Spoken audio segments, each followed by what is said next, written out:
Wenche Eide, you have the floor.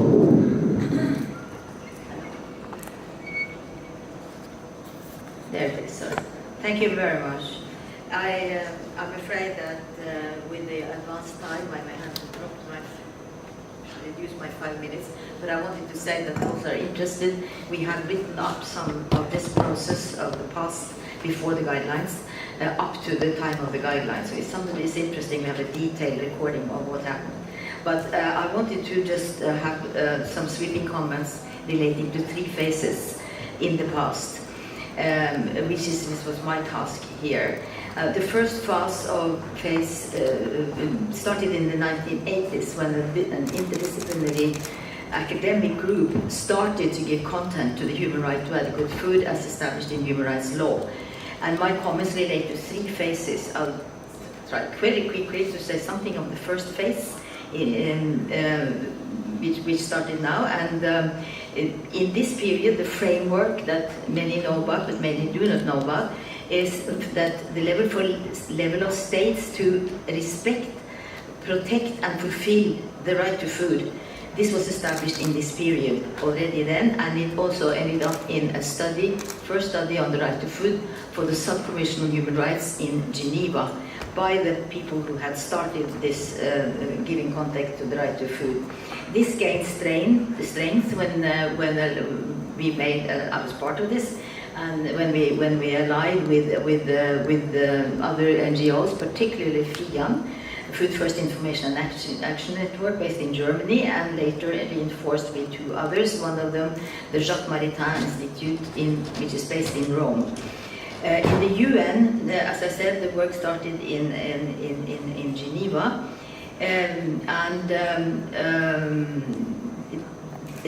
what happened there with this study was picked up by the legal counsel of the FAO and his staff, so that to ensure that FAO would be contributing in the process.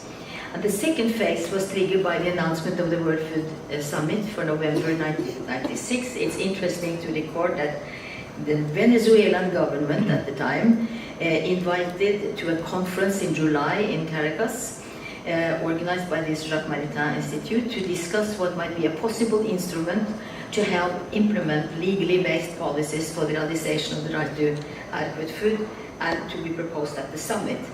The choice became, at the time, an international code of conduct on the right to adequate food, and the lobbying towards the November summit focused on getting the summit to simply call for a clarification of the right to adequate food. And this ended up as part of Objective 7.4 from the action plan from the summit. The draft, this gave time to the civil society to develop this international code of conduct on the right to adequate food, ready in late 1997, and subscribed to by 800 civil society organizations worldwide. This was their response to the call from the summit. The UN response to the summit call came as the 1999 General Comment number 12 on the right to adequate food by the UN Committee on Economic, Social and Cultural Rights, which explained generally what the adequate right to adequate food means for both states and civil society. And both these documents were inspired by that early UN study on the right to food back in the 80s.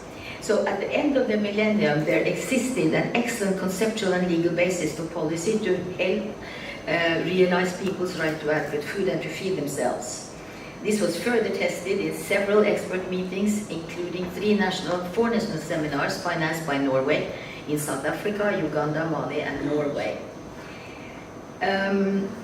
At the World Food Summit 5 years later in Rome in 2002, the High Commissioner for Human Rights presented General Comment number 12, which inspired lobbying for a new document, while FIAN acted as one extremely prepared voice for the whole civil society with a proposed code of conduct. A few countries strongly backed this idea, but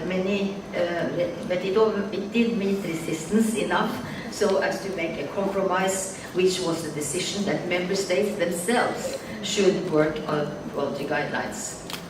I want to mention FAO's role in coaching that process over the 18 months in 2002 and 3, which was invaluable, as was the establishment of the Right to Food Unit, which in the coming years produced a formidable set of material to help states in their implementation of the guidelines. Today we see many of the results in the excellent progress review now being launched today, even if we know that there is still an implementation gap.